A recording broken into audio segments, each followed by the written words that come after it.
Sir,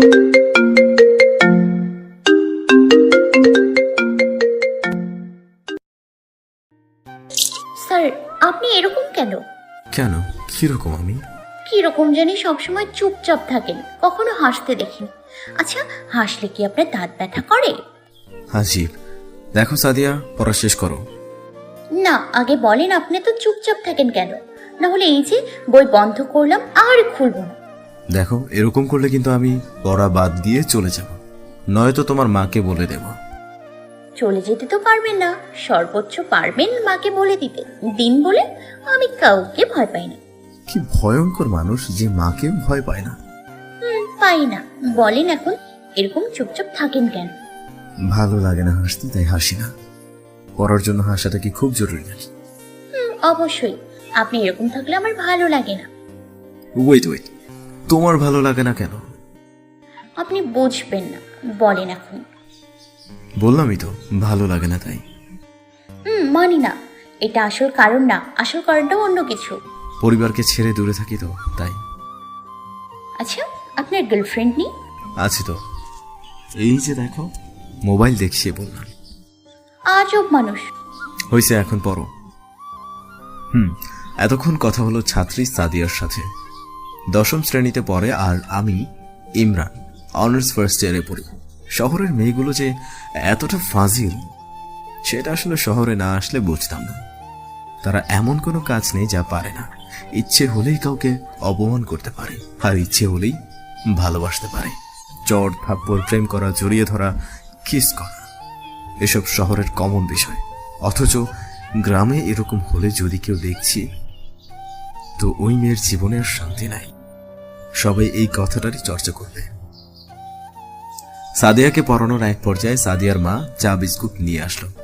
আসলে দেশে যে কত প্রকার বিস্কুটের কোম্পানি আছে তার টিচাররা ভালো করেই বুঝতে পারে, আর এটাও বলে দিতে পারে কোনটা ভালো বা কোনটা খারাপ।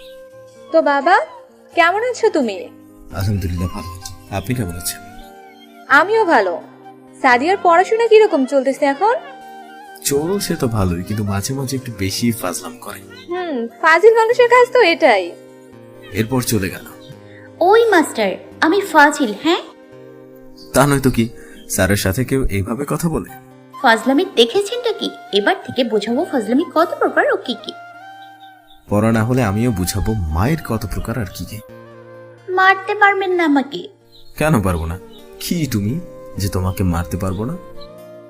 আজ ম্যাথ পড়া হয়নি, দেখবো এখন কেমনে মারেন। এখন খেয়ে দেখো। ওকে, মারেন। আমিও দিলাম স্টিলের স্কেল দিয়ে বসিয়ে। পড়ার সাথে কোনো খাতির নাই। মুখটা গোমরা করে বসে আছে, হয়তো ভেবেছে আমি মারতে পারবো না। এরপর বাকি পড়া শেষ করে বাসায় আসলাম। বাসায় একটা সিঙ্গেল রুম নিয়ে থাকি। আসলে মেসের খাবার আর এক রুমে 2-3 জন থাকাটা আমার কাছে অস্বস্তি লাগে, তাই একাই থাকি। কোনো বেলা খাই তো কোনো বেলা খাই না, তারপর বেশ ভালোই আছি। এরপর রাতে খেয়ে নিজের পড়া পড়তেছি, এমন সময় ছাত্রীর ফোন। হ্যালো, আসসালামু আলাইকুম। ওয়ালাইকুম আসসালাম। এত জোরে মারতে পারলেন? হাতটা একবারও কাঁপলো না? বারে, মারতে গেলে হাত কাঁপে নাকি আবার? কাঁপেই তো। ইস, কি শক্তি দিয়ে না মারছেন, এখনো ব্যথা করতেছে। এখন থেকে পড়া না হলে এরকমই হবে। সত্যি, আগামীকাল কোনো পড়া দিব না, দেখি কত মারতে পারেন।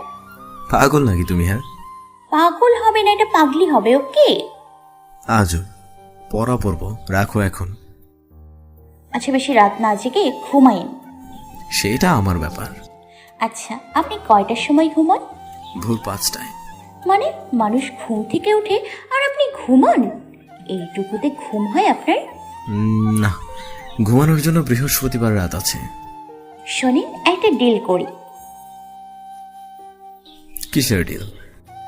শোনেন, আগে আমিও আপনার মতো রাত জেগে পড়ব, যদি আপনি কিছুক্ষণ পর পর আমার সাথে মেসেজে কথা বলেন। সামলাইতে পারবো না তুমি, তাই বাদ দাও, ঘুমাও কি এখন। 1-2 দিন জেগেই দেখি পারি কিনা। আচ্ছা, আজ ঘুমাও, কাল থেকে জাগিও, ঠিক আছে? ওকে, গুড নাইট। আমি কিছু না বলে ফোন কেটে দিলাম। ছাত্রীর সাথে এত ভাব ঠিক না। পরের দিন সকালে আর একটা প্রাইভেট আছে, ওইটা শেষ করে ভার্সিটিতে যাচ্ছি।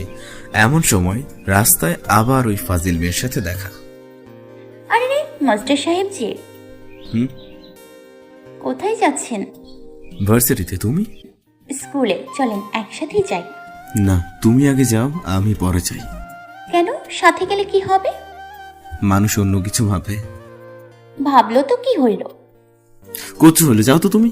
দোস্ত, তোর শার্টটা কিন্তু সেই, নাম্বারটা দিবি প্লিজ, প্রেম করব। দিব কি নাম্বারটা? ধ্যাত, বলেই চলে আসলাম। আসলেই তোর শার্টটা অনেক কিউট, মুখটা গোমরা করে রাখে, যার জন্য আরো ভালো লাগে। হয়েছে হয়েছে, আমার স্যারকে নিয়ে আপনাকে গবেষণা করতে হবে না। স্কুলে লেট হচ্ছে, চলে নয়তো মায়ের জুটবে। চল। এইভাবে ভার্সিটি, তারপর দুপুরে এসে রান্না, খাওয়া, ঘুম। এভাবেই বিকালটা কেটে যায় আর সময় পেলেই চলে যায় ছাদে কিছুটা সময় কাটানোর জন্য। আসলে আমার জনবল ভালো লাগে না, একাকী এই বেশ সুন্দর অনুভব করি। আমার প্রতিটা গল্পে মা বাবার ভালোবাসা তেমন ফুটে ওঠে না, এই জন্য সরি। কতদিন হলো বাবা মা ভাইয়ার সাথে তেমন কথা হয় নাই। ভাইয়া ফোন দেয় প্রায়, ফোন দিলে কেমন আছে নাই জিজ্ঞেস করে, মাঝে মাঝে টাকাও পাঠিয়ে দেয়। এইটা ভাবেন না যে আমার বাবার টাকা নেই, অনেক টাকা আছে, কিন্তু আমাকে দেওয়ার মতো টাকা নেই, তাই নিজের খরচটা নিজেই চালাই। বাসায় সকলের এ কথা ওই কথা এসব শুনতে শুনতে ভীষণ বোর হয়ে গেছি। বাবা মা প্রায় বলে যে আমার দ্বারা কিছুই হবে না, আমি নাকি তাদের কুলাঙ্গার সন্তান। আমার পেছনে টাকা খরচ করলে নাকি তাদের টাকা নষ্ট হয়ে যাবে, তাই খরচ করে না। অথচ তারা জানে না যে তাদের ছেলেটা আজ দেশের নাম করা বিশ্ববিদ্যালয়ে পড়ে। যদিও বিশ্ববিদ্যালয় কি তারা সেটাই জানে না। তাদের সেই কুলাঙ্গার ছেলে আজ নিজের জীবনের সাথে যুদ্ধ করতে শিখেছে। বিকেলের দিকে ঘুমাচ্ছি, এমন সময় বন্ধুর ফোন। হ্যালো দোস্ত, বল। বন্ধু, আজ ক্রিকেট ম্যাচ আছে, খেলতে পারবি কি আজকে? আচ্ছা, আসতেছি। আয়। এরপর ফ্রেশ হয়ে মাঠে চলে গেলাম। খিরে, খেলা শুরু হয় নাই এখনো? না, তোর জন্য বসে আছি। টসে জিতেছি, তুই ব্যাটিং এ যা। ওকে। এরপর ব্যাটিং শেষ করে টার্গেট দিলাম, ফিল্ডিং এ নেমে বরাবরের মতো আমি কিপার। কিপিং করতে করতে ড্রাইভ দিতে গিয়ে হাতের কোনোই অনেকটা ছিঁড়ে যায়। কথা আছে না, যখন বিপদ আসে তো সব দিক দিয়েই আসে। এমনিতে মাসের শেষ, টাকা পয়সার অভাব, তার উপর আবার এই ঝামেলা, ভালোই লাগে না। ডাক্তারের কাছে গিয়ে ব্যান্ডেজ করে বাকি খেলা শেষ করে আসলাম। ম্যাচটা জিতেছি অবশ্য, কিন্তু তারপর ওই ক্ষতটা বেশি হয়েছে। ব্যান্ডস অবস্থায় সন্ধ্যায় প্রাইভেট চলে গেলাম। কি হয়েছে এখানে আপনার? একটু ছিলে গেছে। ব্যান্ডেজ দেখা যাচ্ছে বড়, আর বলতেছেন একটু ছিলে গেছে। ওই একটা হলেই হলো। চুপ করেন, কেমনে কাটছে বলেন। বাদ দাও, বই বার করো। কি বাদ দিব? হ্যাঁ বলেন আগে, কেমনে হইল? আরে ক্রিকেট খেলা ড্রাইভ দিতে গিয়ে এমন হয়েছে। আপনি কি স্পাইডার নাকি যে উড়ে বল ধরতে গেছেন? তাই। চুপ করেন, নেক্সট যেন না এরকম হয়। কেন, হলে কি হবে? যে একটা ভালো আছে ওটাও এরকম করে দিব। গুন্ডি নাকি তুমি? তাই। পড়া হয়েছে সব? এরপর সব পড়া শেষ করে আসতে যাব। একটু বসেন, আমি আসতেছি। কেন, আমি তো বাসায় যাব। আপনাকে বসতে বলছি একটু। বাসায় যাব না নাকি? চুপচাপ বসে থাকেন। এরপর ভিতরে গেল আর 2 মিনিট পর আসলো। বললেই তো হয়তো যে 2 মিনিটে আসতেছি। তো কি বলছি আমি? নেন খান, আর এই আপনার টাকা। এখনো তো মাস শেষ হয় নাই। তাও নেন, সামনে ঈদ না, মার্কেট করিয়েন। আর এখন মাসের শেষের দিকে, তাই টাকাটা আপনার প্রয়োজন। মাস শেষ হলে তো অন্য প্রাইভেটের বেতন পাবেন না। আমি না হয় আগে দিয়ে আপনার উপকার করলাম। আন্টি কই, দেখলাম না যে। অসুস্থ একটু। ও আচ্ছা, আমি যাই। আমি এরপর বাসা থেকে ফ্রেশ হয়ে নিজের পড়ায় মনোযোগ দিলাম। প্রাইভেট থেকে আসার এখনো 1 ঘন্টাও হয়নি, তাতেই ওই মেয়ের ফোন। হ্যাঁ বলো। আসসালামু আলাইকুম। ওয়ালাইকুম আসসালাম। কি করেন? পড়তেছি। ডিস্টার্ব করলাম নাকি আমি? হ্যাঁ, তা তো অবশ্যই। বলে লাভ নেই স্যার, আমি এরকম তা আপনি ভালো করেই জানেন। আচ্ছা স্যার, একটা কথা বলি। বলো। আপনি আসলে এই মানুষটা কিরকম জানি, মনের মধ্যে কোনো রসকস নাই আপনার। উফ, গার্লফ্রেন্ড যে হবে তার জীবন শেষ। তাই নাকি? এই জন্য তো গার্লফ্রেন্ড নাই। তো স্যার, খাইছেন রাতে? তোমার বাসায় যেগুলো খাইছি তা আগে হজম করি, তারপর না হয় রান্না করব। জানি রান্না করেন নাকি? হ্যাঁ। কই কোনোদিন তো নিজের হাতে রান্না খাওয়াইলেন না। কি হবে খাইয়ে? কি আবার হয়, দেখবো টেস্ট কিরকম। দরকার নেই, রান্না ভালো না আমার। তাও খাবো। হুম, ধ্যান। পড়া অনেক আছে, রাখি এখন। আরে আরে, দিলাম কেটে। ভালো লাগে নাকি এসব শুনতে? যত সব আজব মানুষ। পরের দিন ভার্সিটিতে যাওয়ার সময় ছোট ছোট এটিএম ছেলেদের সাথে দেখা হয়, যাদের সাথে প্রায় প্রতিদিন বিকালের সময় কাটাই। ওরাও রোজ থাকে, সেরি খায়, ইফতার করে ঠিকই, কিন্তু অন্যদের মতো ভাত খাইতে পারে না। কখনো বিস্কুট, কখনো পানি, কখনো বা রুটি। এগুলোই তাদের ইফতার সেহরি। যাক, কাল বেতন পাইছি তাই আজকের ইফতার আমি করাবো ওদের। আরে সাদিয়া, তোর স্যার দেখ কি জানি করতেছে ওই যে রাস্তার ছেলেগুলোর সাথে। আসলে আমি প্রতিদিন যে সময় ভার্সিটি যাই ঠিক সেই সময় সাদিয়াও যেন কই থেকে আসে, তাই দেখা হয়েই যায় না চাইলেও। আরে তাই তো, ওই ছেলেগুলোর সাথে ওনার আবার কি কথা? দাঁড়া, আমি ডাক দিচ্ছি। এই যে মিস্টার স্যার, এই যে শুনছেন? শুনছি, বলেন। এদিকে আসেন। হ্যাঁ বলেন, কি বলবেন? ক্লাস আছে, তাড়াতাড়ি যেতে হবে। কেন, রাস্তার ছেলেগুলোর সাথে কথা বলার সময় ক্লাসের কথা মনে ছিল না বুঝি? চুপ, যা বলেছেন বলেছেন, এখানেই থামেন। কাদের রাস্তার ছেলে বলছেন আপনি? হ্যাঁ, ওদের। আরে ওরা হচ্ছে আপনাদের মতো মডার্ন স্মার্ট ছেলে মেয়েদের নোংরা ভালোবাসার ফল। স্মার্ট কাকে বলে জানেন? যাদের মন স্মার্ট, তারাই প্রকৃত স্মার্ট। কিছু কিছু মেয়ে আছে যারা এরকম নিজেকে স্মার্ট ভাবে, অথচ নিজের মনটা যে কত নোংরা তা তারা নিজেরাও জানে না। আমাকে এক বান্ধবী বলেছে যে তুই ছেলেই না, যে ছেলে সিগারেটের ধোঁয়া সহ্য করতে পারে না সে আবার কিরকম ছেলে। আমাকে সিগারেট দিয়ে দেখ, খেয়েও দেখাবো আমি। সেদিন কিছু বলিনি, চুপচাপ চলে এসেছি। এখন কোনোদিন সামনে পেলে ভাবছি। আর সাদিয়া, তুমি এইসব মেয়েদের সাথে মিশো, ছি, আমার ভাবতেও খারাপ লাগতেছে। এরপর চলে আসলাম। সন্ধ্যায় প্রাইভেট গেলাম, সাদিয়া চুপ করে আছে, কোনো কথাই বলছে না। কি হয়েছে? প্রতিদিনের অশান্ত মেয়েটা আজ এত শান্ত, কারণটা কি? Sorry sir. ও, অপরাধ বোধ জেগেছে তাহলে। সরি তো, নীরা ওভাবে বলবে ভাবতে পারিনি আমি। তবে আপনার কথা শুনে যা খুশি হয়েছে আমি। তাই নাকি? আচ্ছা একটা কথা, ওই ছেলেগুলো রোজা করে? হুম। সেহরি আর ইফতারি কি কি খায়? পানি, রুটি, বিস্কুট। এইটুকুতেই হয়? হ্যাঁ, মাঝে মাঝে আমি খাওয়াই, এতেই হয় ওদের। আচ্ছা, আজ থেকে ওদের সেহরি খাওয়ার দায়িত্ব আমার। কতজন আছে ওখানে? 9 জন। তুমি টাকা পাও কোথায়? টাকার অভাব নাকি? আমার বাবা কত টাকা রেখেছে আমার নামে জানেন? আমাকেই তো শেষ করতে হবে।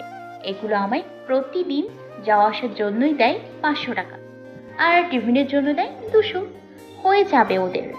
তুমি যাওয়া আসা করবা কিভাবে, আর টিফিনে খাবা কি? আরে যাওয়া আসা খাওয়া একসাথেই হয় আমার। ভালো। আমি একটা প্ল্যান করেছি। কি? ঈদের ড্রেস তো দিবই, সাথে নিজে রান্না করে খাওয়াবো। খুব ভালো, এখন বই বার করো।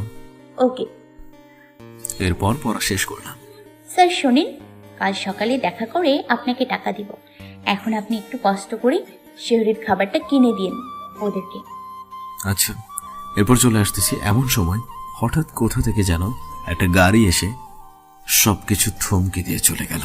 ভাবছেন আমার আবার অ্যাক্সিডেন্ট হলো নাকি? হ্যাঁ, হয়েছে, তবে মরিনি, অল্পের জন্য বেঁচে গেছি। এক বড় ভাই এসে আমাকে বাঁচিয়ে দিয়েছে। তারপর মাথায় আর অন্য ভালো হাতটায় কেটে গেছে একটু। আমার তো কলিজার পানি পর্যন্ত শুকিয়ে গেছে। মানুষ গাড়ি চালানোর ব্যাপারে এরকম হয় কেন?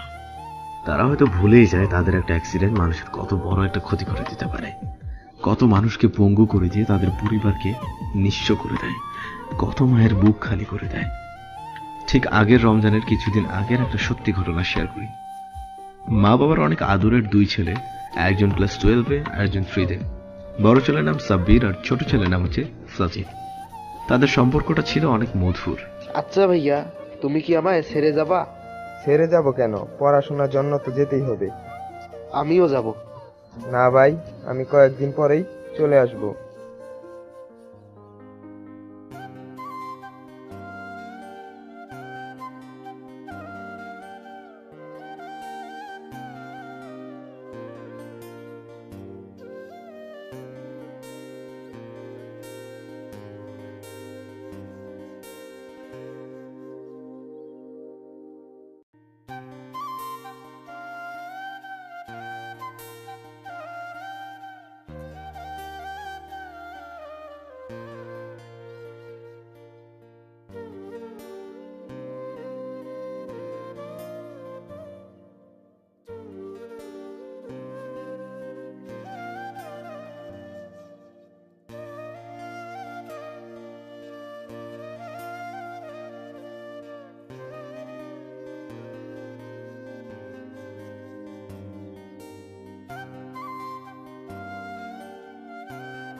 কে এরকম করে জ্বর হলে রাত জেগে পাশে থাকবে, সেবা করবে বড় ভাইটার জন্য। কিরে ভাই, তোকে কত কিছু শেখানো বাকি এখনো। এসব না শিখেই চলে গেলি, এখন কি নিয়ে বাঁচবো আমি? একটা অ্যাক্সিডেন্টই এই একটা পরিবারকে আজ কষ্টে জর্জরিত করে দিয়েছে। স্কুল থেকে ফেরার পথে একটা বাস ওভারটেক করতে গিয়ে ধুলোর সাথে মিশিয়ে দিয়েছে সাজিদের ছোট্ট দেহটা। কবে যে এসব শেষ হবে? হয়তো এরকম চলতেই থাকবে। হয়তো প্রতিনিয়ত খালি হবে মায়ের বুক, হয়তো কেউ ভাই হারাবে, কেউ বা আদরের বোনকে হারাবে। এগুলো আমাদের দেশের নিত্যদিনের ঘটনা।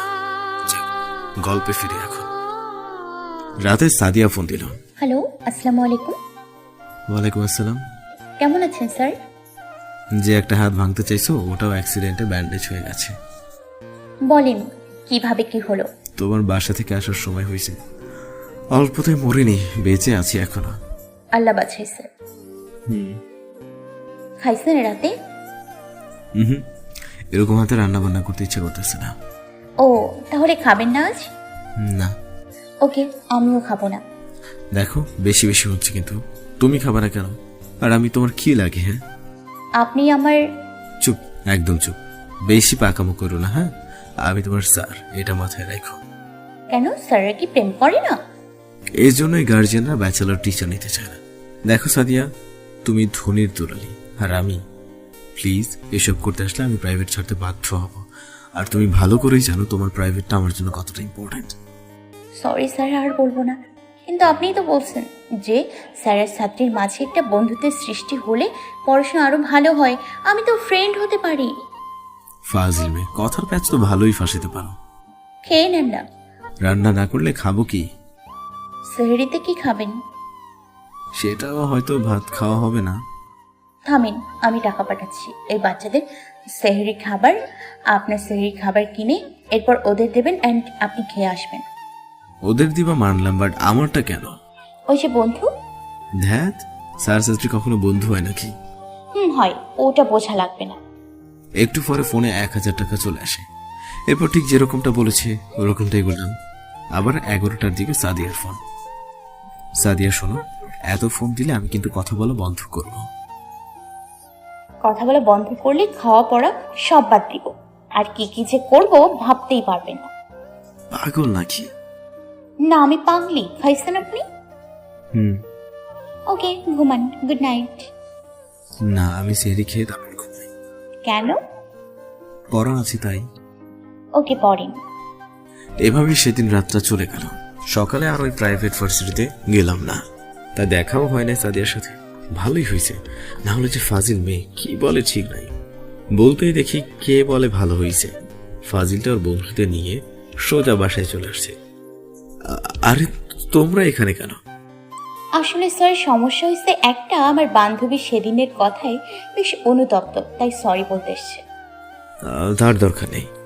স্যার প্লিজ কিছু মনে করিয়েন না, আসলে আমি ওরকম পরিবেশে বড় হয় নাই, তাই বুঝিও না।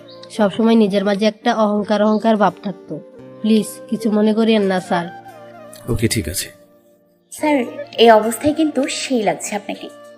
ফাজলামো করো, যাও স্কুলে যাও। স্যার, ফাজলামো না, সত্যি। এবার বলে দেখেন। যাও তুমি। এরপর ওরা চলে আসলো আর আমি ইফতার করে গেলাম প্রাইভেটে। আমি তো ভাবছি আসবেনই না। আসতাম না, কিন্তু ব্যথা একটু কমে গেছে তাই আসলাম। বই বার করো। বই বার করতে গিয়ে সাদিয়া ইচ্ছে করেই আমার ব্যথার জায়গায় মারল। আউচ! কি করলা এটা? কই কি করলাম আমি? ঢং করো, ব্যথা দিয়ে লাগেন হাতে। কই দিলাম? ও আন্টি! আমার ডাক শুনে আন্টি চলে আসে। কি হয়েছে বাবা? আপনার মেয়েকে পড়াতে পারবো না, আমার হাতে ইচ্ছা করে ব্যথা দিছে। ওই সাদিয়া, তুই দেখছিস ছেলেটা অসুস্থ, তারপরে তোর ফাজলামো যায় না? আরে মা, যাও তো তুমি। এরপর আন্টি চলে গেল। দেখলেন, কিছু বললো না। আম্মু মাকে বিচার দিচ্ছেন না, এখন বোঝেন। এখন আরো মজা দেখাবো। এই পায়ে মারবেন? হ্যাঁ, জানো না সিনিয়রদের শরীরে পা লাগলে পাপ হয়? সাদিয়া, ব্যথা লাগতেছে আমার। ওকে, সরি, আর করবো না। আচ্ছা, একটা কথা বলেন তো, আপনার এত সমস্যা হয় কেন? যেখানেই যান সেখানেই সমস্যা বাঁধিয়ে নিয়ে আসেন। দেখে শুনে চলতে পারে না? না পারি না, হয়েছে? মেয়েটা সবসময় একটু বেশি বেশি। আমিও ছোট বাচ্চা না যে কিছুই বুঝবো না। বেশি বাড়াবাড়ি করলে প্রাইভেটটাই ছেড়ে দেব। পরের দিন ভার্সিটি যাচ্ছি, আবারও ওর সাথে দেখা। আরে স্যার, এত তাড়াতাড়ি যাচ্ছেন কেন? ভয় পান নাকি আমায়? ফাজিলের থেকে দূরে থাকাই ভালো। তার মানে ভয় পান? হয়েছে শান্তি, যাই আমি এখন। আরে স্যার দাঁড়ান না, একসাথে যাই নাকি আগে? চুপ করো, তোমার সাথে যাবো কেন আমি? হ্যাঁ দেখো সাদিয়া, আবার বলতেছি, সবকিছুর একটা লিমিটেশন আছে। স্যার একটা কথা বলবো। হুম শুধু আজ একটু সময় দেবেন আমাকে, 20টা মিনিট, আর কখনো বিরক্ত করবো না। বাহ, ভালোই তো। তবে শুধু 20 মিনিট, ওকে? ওকে চলেন, ওই দিকে যাই। এরপর একটা ফাঁকা জায়গায় চলে গেলাম। সাদিয়া বলা শুরু করলাম। আপনার মাঝে কি আছে জানি না, তবে আপনার নীরবতা, আপনার নিশ্চুপ থাকা, আপনার একাকিত্বের প্রেমে পড়ে গেছি। প্লিজ আমাকে ভুল বুঝবেন না, আর যা কিছু হোক প্রাইভেটটা বাদ দিয়ে না, এটা আমার লাস্ট রিকোয়েস্ট। ঠাস করে দূরে চড় মারলাম। কি পাইছোটা কি তুমি? হ্যাঁ তুমি বললা আর আমি রাজি হয়ে যাবো। হ্যাঁ আরে তোমার স্ট্যাটাস দেখো আর আমার স্ট্যাটাস দেখো। তোমার যোগ্য আমি না, আর কখনো বিরক্ত করবা না। আর আর অনেকবার বলছি, এখনো বলছি, সবকিছুর একটা লিমিট থাকে। আজ যেটা করেছো আমি কখনো ভাবতেও পারিনি যে এইভাবে বলবা। ছি, তুমি আমার স্টুডেন্ট, তোমাকে আমার স্টুডেন্ট বলতেও খারাপ লাগছে। পড়ালেখা বাদ দিয়ে এইসব শিখেছি তোমাকে, তাই না? মানছি এক সময় মানুষ প্রেমে পড়ে, কিন্তু তুমি যেন শেষ পর্যন্ত। নেক্সট টাইম যেন এরকম আর না হয়। আর এসব কথা মুখে আসলেই আমি প্রাইভেট ছেড়ে দেব। স্যার জানেন, কেউ না কখনো আমায় এত জোরে মারেনি।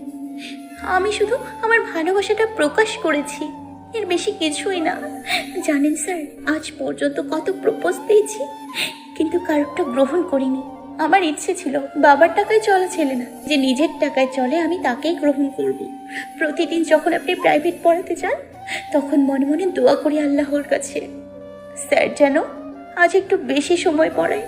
সকাল হলে ভাবি যে কখন 9টা বাজবে আর আমরা দেখা পাবো। ভালো থাকবেন স্যার, কিছু ভুল বললে ক্ষমা করবেন। কেঁদে কেঁদে বলে চলে গেল। যার যা ইচ্ছা করো, আমার কে তাতে? আমি আমার মতো, কারো কথা শোনার টাইম নেই আমার। রাতে প্রাইভেট গেলাম, পড়ালাম আর চলে আসলাম। বেশ ভালোই হয়েছে কথাগুলো বলে। এতদিন শত বলার পরে ফাইজলামিটা ছিল, কিন্তু আজ পড়ার বাইরে একটা কথাও বলে নাই। এরকমই তো দরকার। এইভাবে আস্তে আস্তে ঈদও চলে আসলো, আর আমিও প্রাইভেট বন্ধ দিয়ে দিই। কিন্তু বাসায় যাই না, কি হবে সেখানে গিয়ে? আবার সেই সব কথা শুনতে হবে। মনে পড়ে ছোটবেলার কথা। ঈদের দিন বাবা ভাইয়াদের নিয়ে লাঞ্চ খেয়ে তাদের নিয়ে মসজিদে যেত, কিন্তু আমাকে একা একাই যেতে হতো। কোনো ঈদে খাইতাম, আবার কোনো ঈদে পুকুর পাড়ে গিয়ে কাঁদতাম। আমি জানি না কেন এমন করে। আমি কি আসলে তাদের সন্তান, নাকি অন্য কেউ? এইসব ভেবে সমাধান খুঁজে পাই না। কালকে ঈদ, পুরো শহরটাই নতুন রঙে সেজেছে। শুধু সাজতে পারেনি কিছু এতিম ছেলে। হ্যালো ভাইয়া, বাড়ি আসবি না? না ভাইয়া। কেন? চলে আয়, বাসায় আমি টাকা পাঠাচ্ছি। দরকার নেই ভাইয়া, যাব না আমি। ভাইরে, বছরে একটা দিন, তাও দূরে থাকবি? 364 দিনই তো আছি, একদিন আর কি এমনি চলে যাবে। তাই বলে আসবি না? তুমি তো সবকিছুই জানো ভাইয়া, সরি, ক্ষমা করে দিও। এটুকু বলে ফোন কেটে দিলাম। আজ কেন জানি সাদিয়ার কথা মনে পড়ছে। আমাকে ভালোবাসার মানুষ পৃথিবীতে মনে হয় এই দুজনেই, সাদিয়া আর ভাইয়া। মোবাইলটা বেজেই চলছে, স্ক্রিনে স্পষ্ট করে নামটা ভেসে আসছে। আসসালামু আলাইকুম আন্টি। ওয়ালাইকুম আসসালাম। বাবা, তুমি গ্রামে গেছো কি? না আন্টি, শহরে আছি, বাসায় যাব না, সমস্যা আছে একটু। আচ্ছা, কাল নামাজ পড়ে আমাদের বাসায় চলে আসিও। আচ্ছা আন্টি। এর পরের দিন নামাজ পড়ে চলে গেলাম আন্টির বাসায়। আসছো বাবা? হ্যাঁ আন্টি, ঈদ মোবারক। ঈদ মুবারক। আরে স্যার, কখন আসলেন? এই তো এখনই। ঈদ মোবারক স্যার। হুম, ঈদ মোবারক। তো স্যার, কিরকম কাটালেন ঈদ? কই কাটালাম, নামাজ পড়েই তো এখানে চলে আসলাম। ও সরি, প্ল্যান নেই কোনো। বলেন কি, বছরে একটা দিন আসে আর সেটার কোনো প্ল্যান নেই? আমার নাই। ওকে বসেন, আমি খাবার দিচ্ছি। এরপর খেয়ে বসে আছি, সাদিয়ার মা আমার পাশে এসে বসলো, হয়তো কিছু বলবে। বাবা, আজ যে কথাগুলো বলবো তুমি হয়তো আশা করোনি যে আমি এসব বলবো, তাও বলাই লাগবে। সেই ছোট থেকে সাদিয়াকে দেখে আসতেছি, বর্তমান যেরকম আছে এরকম সাদিয়াকে আমি জীবনে আর কখনো দেখিনি। সব সময় একা একা থাকে। আসলে ওর ফাজলামিগুলো আমাদের কাছে ভালোবাসায় পরিণত হয়েছে। এখন একটুও ফাজলামি করে না। সত্যি বাবা, খুব কষ্ট হয়। হয়তো ভাবছো তোমায় বলছি কেন এসব, একটু করে সব বলবা। আগে আমার কথাটা শোনো। জীবনে আজ পর্যন্ত যা কিছু ঘটেছে সব আমাদের সাথে শেয়ার করেছে। যা যা দরকার ওর আমরা সব দেওয়ার চেষ্টা করেছি, কখনো কোনো আঁচড় লাগতে দেইনি। মেয়েটা না অনেক জেদি। কাল ওর বাবা ওকে মার্কেট করার টাকা দিলে ও সোজাই না করে দেয়। পরে ওর কাছে ওর বাবা আমি দুজনেই জানতে চাই যে কি হয়েছে ওর কয়েকদিন থেকে। ভালোভাবে কথা বলে না। একটা মাত্র মেয়ে, সে এরকম করে থাকলে ভালো লাগবে তুমি বলো? কিন্তু সে উল্টো বলে যে বেশি ফোর্স করলে সে খারাপ কিছু করতে বাধ্য হবে। সত্যি বাবা, ভাবতে পারিনি মেয়েটা এরকম একটা কথা বলবে। ওর বাবা কেঁদেই ফেলেছে ওই জায়গায়। বাবার কান্না দেখে মেয়েটাও কাঁদতে কাঁদতে রুমের ভিতর চলে গেছে। ঈদের আগের দিন এসব ভালো লাগে বলো? পরে ও অবশ্য সব খুলে বলেছে আমাকে। দেখো বাবা, আমাদের কোনো আপত্তি নেই। তোমার উপর আমাদের তিনজনের ভালো থাকা মন্দ থাকা। ভেবে দেখিও কি করবা। কি বলবো ভেবে পাচ্ছি না। ওকে আন্টি, আমার একটু সময় লাগবে। আচ্ছা ঠিক আছে। আর শোনো, আজ আমরা একসাথে গ্রামের বাসায় ঘুরতে যাব, তুমিও যাবা আমার সাথে। না আন্টি, আমি আবার কেন? দেখো, বেশি কথা বলিও না, তুমি যাবা আমাদের সাথে। এরপর কি আর করার, চলে গেলাম গ্রামের বাসায়। সারাদিনে অনেকটা মজা করলাম। সব থেকে ভালো লাগছে এটা দেখে যে মেয়েটা আবার আগের রূপে ফিরে এসেছে। এর ভালো থাকাটা কেড়ে নেয়ার কোনো অধিকার আমার নেই। কিন্তু কি করব, আমারও যে কিছুই করার নেই। জীবনের সাথে হেরে গেছি আমি। সাদিয়াকে সব খুলে বলতে হবে, এরপর যা হবে সব দেখা যাবে। সরাসরি বলার মতো সাহস শক্তি কোনোটাই নেই আমার। তাই ভাবছি মেসেজ করেই কাল বলে দিব সব। পরের দিন আর কোথাও গেলাম না। এদিকে শরীরটাও ভালো যাচ্ছে না, তাই আবার ডাক্তারের শরণাপন্ন হলাম। হয়তো জীবনের শেষ পর্যায়ে চলে এসেছি আমি। এটাই উপযুক্ত সময় সাদিয়াকে সবকিছু জানানোর। তাই ওর মোবাইলে একটা মেসেজ করলাম। তুমি কি ভাবছো সাদিয়া? আমার ভালোবাসা বলতে মনে কিছুই নেই। যদি এরকমটা ভেবে থাকো তাহলে তোমার ধারণাটা ঠিক না। আমি পরিস্থিতির শিকার সাদিয়া। কালকে তোমার মা সবকিছু বলেছে আমায়। হয়তো উত্তর দেওয়ার সাহসটা আমার নেই, তার আগেই সব ছেড়ে চলে যেতে পারি আমি। সবকিছু তো আল্লাহর হাতে, তিনি যা করেন ভালোর জন্যই করেন। তোমার পাশে তোমার বাবা মা সবাই আছে, কিন্তু আমার পাশে দেখো কেউ নেই। মা বাবা কিরকম হতে পারে সেটা হয়তো তুমি জানো না, কিন্তু আমি ঠিকই অনুভব করতে পারি। জীবনে কত কিছু পেয়েছি আর কত কিছু হারিয়েছি, কিন্তু মা বাবার ভালোবাসা সেটা আমার আমার কপালে জোটেও নেই। তোমার মা বাবাকে না দেখলে বুঝতাম না যে মা বাবা এতটাও ভালো হয়। মা বাবা যদি এরকমই করে তাহলে জন্মের সময় মেরে ফেললেই তো পারত। কেন তা না করে আজ আমাদের জীবন যুদ্ধে কোনো যোদ্ধা ছাড়া একাই দাঁড় করিয়ে দিল। যদি তারা পাশে থাকতো তাহলে হয়তো একটা সাপোর্ট পেতাম, কিন্তু জীবনে সেটা তারা করেনি। সবকিছু বাধা হয় তারাই। তুমি জানো সাদিয়া, জীবনে কতটা কষ্ট করে আজ আমি এই জায়গায় এসেছি। শুধু দুটো ইচ্ছে ছিল, ভার্সিটিতে পড়বো আর মা বাবাকে চিরদিনের জন্য বিদায় দিয়ে চলে আসবো। আল্লাহর রহমতে আমি পেরেছি আমার স্বপ্নকে বাস্তবের রূপ দিতে। কিন্তু এবার মনে হয় সবকিছু ছেড়ে চিরদিনের জন্য চলে যাওয়াটার সময়টা এসে গেছে। তুমি সেদিন বলেছিলে না যে আমি ঠিকমতো চলাফেরা করতে পারি না, যেখানেই যাই সমস্যা নিয়ে ফিরি। আসলে তুমি ঠিকই ধরতে পেরেছ। আমি যখন চলি হঠাৎ করে আমার মাথা ঘোরে, সত্যি তখন কি যে কিছুই বুঝতে পারি না। আর এর কারণটা হচ্ছে আমার দুটো কিডনি নষ্টের পথে। এ কথা আমি আজ পর্যন্ত কাউকে বলিনি, তুমি ছাড়া। তুমিও কাউকে বলো না। আমি মারা গেলে শুধু ভাইয়াকে জানিও। জানি ভাইয়া অনেকটা কষ্ট পাবে, কিন্তু আমাকে তো আর আটকাতে পারবে না। বাসা থেকে আসার সময় বলে এসেছি সশরীরে বাসায় ফিরবো না। যদি ফিরি সেটা হবে আমার লাশ। জীবন যুদ্ধে আমি হেরে গেছি। ভালো থেকো তুমি, ভালো থেকো স্যার। আর মনে হয় পড়াতে যেতে পারবো না, শরীরটা বর্তমানে একটু বেশি খারাপ।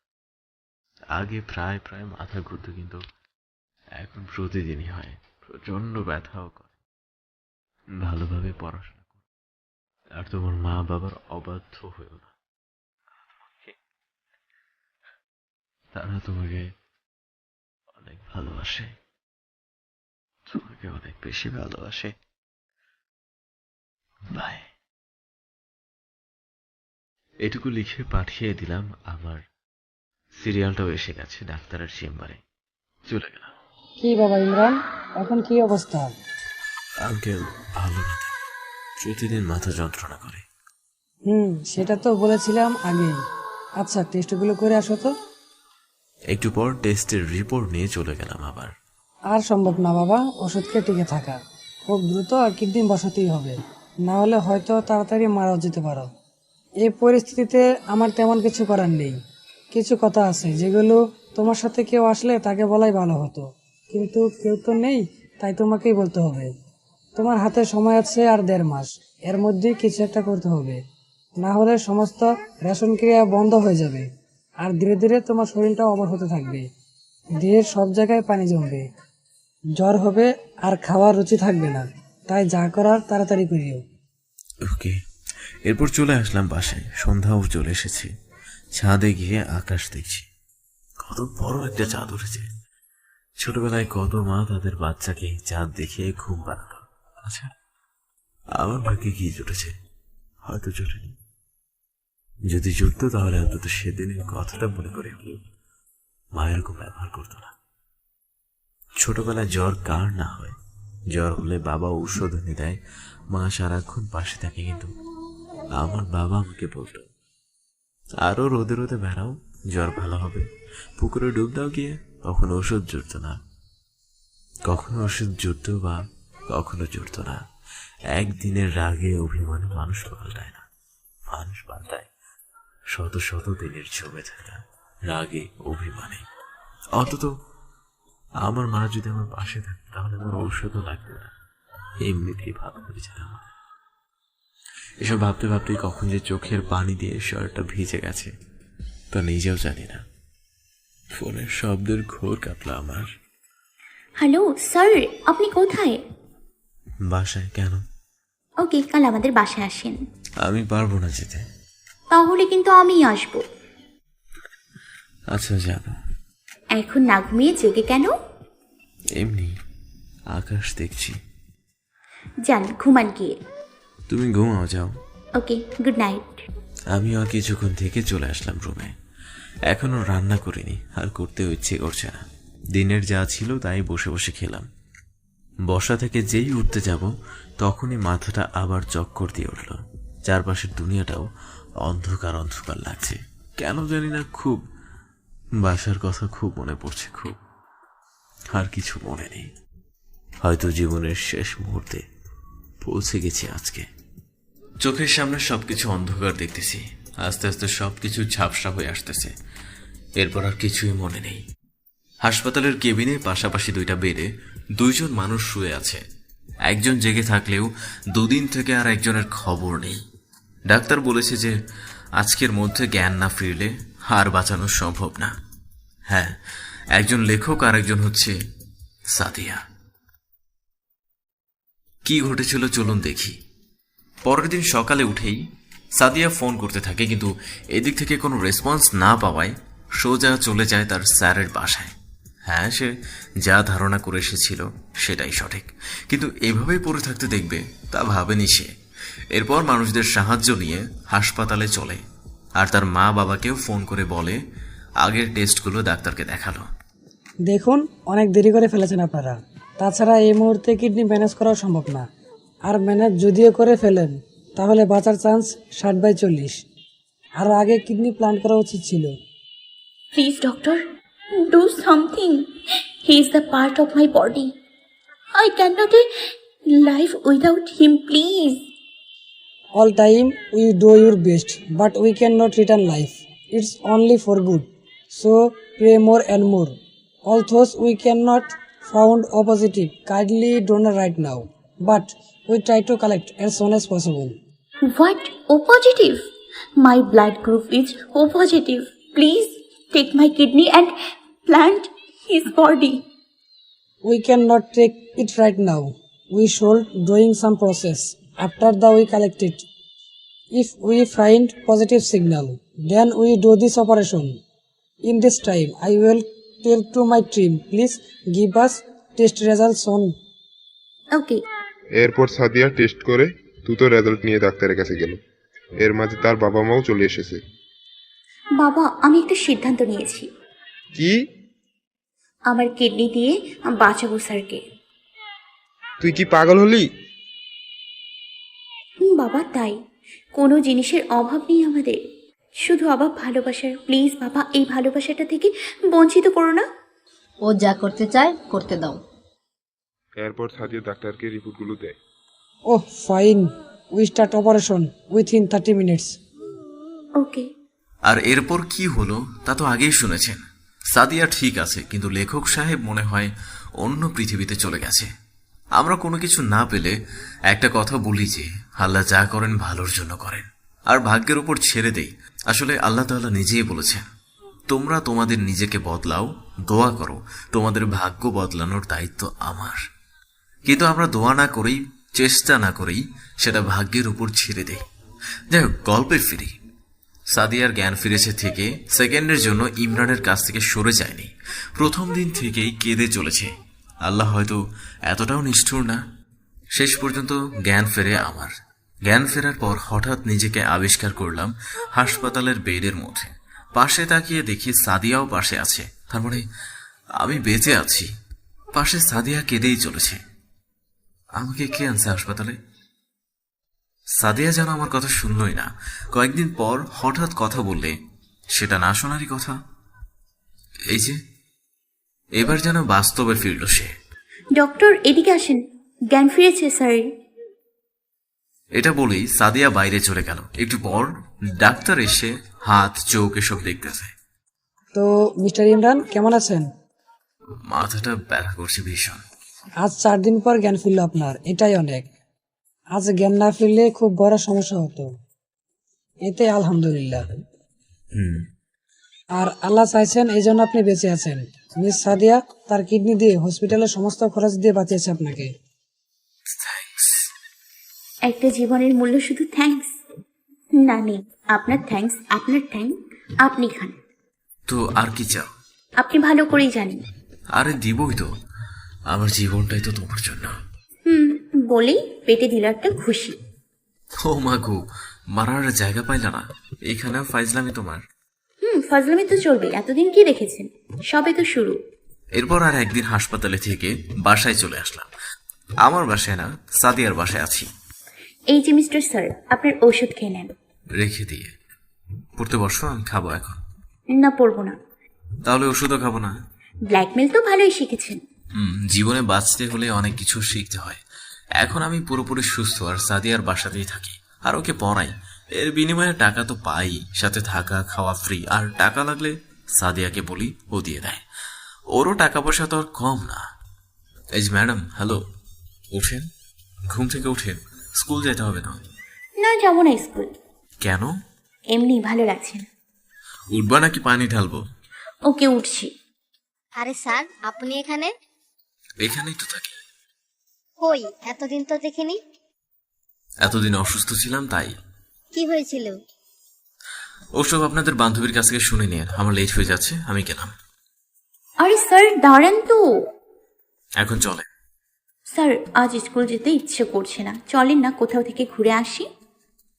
আজ না, কালকে যাব। ওকে। এরপর সাদিয়া ওর স্কুলে যায় আর আমি ভার্সিটিতে। এরপর ছুটি হলে সাদিয়ার সাথেই চলে আসি। আস্তে আস্তে কেন জানি না মেয়েটার মায়ায় পড়ে যাচ্ছি।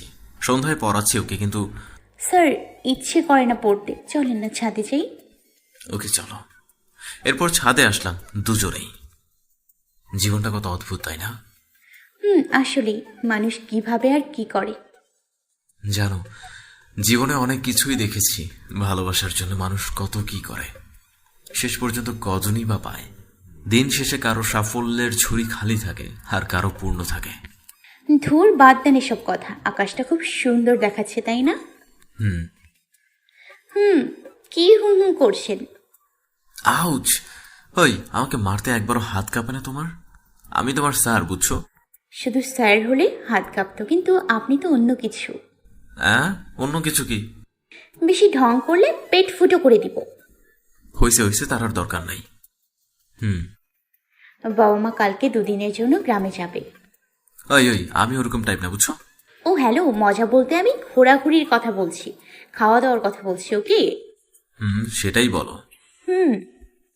এরপর নিচে আসলাম। একটু পরে সাদিয়া এসে খেতে ডাকলো। বাবা, আমরা দুদিনের জন্য বাইরে যাচ্ছি, তোমরা সাবধানে থেকো। Okay aunty. ও আন্টি, আপনার মেয়ে শুধু মারে, ওকে সাথে নিয়ে যান তো, আমি একাই থাকবো। আর দেখেন না কিভাবে পাড়া দিচ্ছে পায়ে। সাদিয়া, তুই কি মানুষ হবি না? তো আমি কি পশু নাকি? ছেলে তো এখনো সুস্থ হয় নাই, আর তুই শুরু করে দিয়েছিস। কি শুরু করছি আমি? কেবল তো শুরু। হ্যাঁ, কেবল শুরু। আল্লাহ তুমি রক্ষা করো। এরপর খাওয়া শেষ করে রুমে গেলাম। পড়তেছি, এমন সময় সাদিয়ার মেসেজ। ওই দেখো, কথা বলতে ইচ্ছে করলে সোজা আমার রুমে আসো। দেয়ালের ওপাশে থেকে মেসেজ করে হুদাই টাকা নষ্ট করার দরকার নেই। এত রাতে যাওয়া যাবে না, বুঝেছেন স্যার? ঘুমান, গুড নাইট। পরের দিন সকাল হয় নাই তেমন, ঘুমিয়েই আছি, আর গুন্ডিটা এসে চিল্লাচিল্লি শুরু করে দিছে। উফ, কি হয়েছে, চিল্লাও কেন? ইচ্ছে হয়েছে তাই। আজব তো, সেজন্য সকালবেলায় চিল্লাবা? হ্যাঁ, ঘুমটাই নষ্ট করে দিল। এটাই তো চাই আমি। ও, তাহলে ঘুম ভাঙার জন্য এত কিছু। এরপর ফ্রেশ হয়ে বাইরে আসলাম। আঙ্কেল আন্টি চলে গেছে ততক্ষণে। খাবার আছে কি ঘরে? আজ আপনি রান্না করবেন, তাই আমি কিছু করিনি। আজব তো, অনেকদিন থেকে রান্না বান্না করি না, তুই ভুলে গেছি তো। ঢং না করে রান্না করেন, নয়তো কপালে দুজনেরই খাবার জুটবে না। কতদিন আশা আপনার রান্না করা খাবার খাবো, আজ এই আশা সফল হতে চলেছে। সরি, আমার শরীরটা ভালো লাগছে না, আমি এই শরীর নিয়ে রান্না করতে পারবো না। এসব বললে চলবে না স্যার, আমি আমার বন্ধুদেরও ডাকতেছি, সবাই আপনার হাতে রান্না খাবো। কি? দেখো সাদিয়া, সত্যি আমার শরীর খুব খারাপ, আমি পারবো না এসব রান্না করতে। না, মানছি না আমি। তাড়াতাড়ি শুরু করেন তো। ইয়ার করার। শুরু করলাম রান্না। একটু পর সাদিয়ার সব বান্ধবী চলে আসলো। সবাই বেশ প্রশংসাও করলো, কিন্তু হঠাৎ কোথা থেকে যেন সাদিয়া এসে পেছন থেকে কোমরটা চেপে ধরলো। ঠিক যে জায়গাটায় ব্যথা, সে জায়গাতেই ধরায় আমি ব্যথায় শুয়ে পড়লাম মাটিতে। কোনো সারা শব্দ নেই দেখে সাদিয়া যেন খুব শখ খেল। এই যে, কি হইলো আপনার? ওঠেন, ওই ওঠেন না। নিশ্চয়। কি হলো? আল্লাহ, কি হইলো এনার? কথা বলছে না কেন? প্লিজ কথা বলেন না, আর কখনো কষ্ট দিব না আপনাকে, কখনো ফজলামি করে মারবো না। আল্লাহ, কি করলাম আমি এটা? নিজের স্বপ্নকে পূরণ করতে নিজের ভালোবাসাকে মৃত্যুর মুখে তুলে দিলাম। প্লিজ আল্লাহ, তুমি ফিরে দাও ওনাকে। আল্লাহ, আমি কি খুব অপরাধ করেছি? ভালোবাসার মানুষের হাত থেকে শুধু রান্নাটা খেতে চাইছি, এটা কি অপরাধ? ফিরিয়ে দাও এনাকে, আর কখনো ফজলামি করবো না, আর মারবো না। এর বান্ধবীগুলো অন্য রুমে থাকায় তারা কিছুই শুনতে পাচ্ছে না। সত্যি করবো না। ওই, আপনি ঠিক আছেন? তাও হুদাই কাঁদালেন আমাকে, মজা লাগে আমাকে কাঁদাইতে? হ্যাঁ, এবার আরো জোরে জোরে মারতে শুরু করলো, আর আমি মারার সুযোগ না দিয়েই জড়িয়ে নিলাম।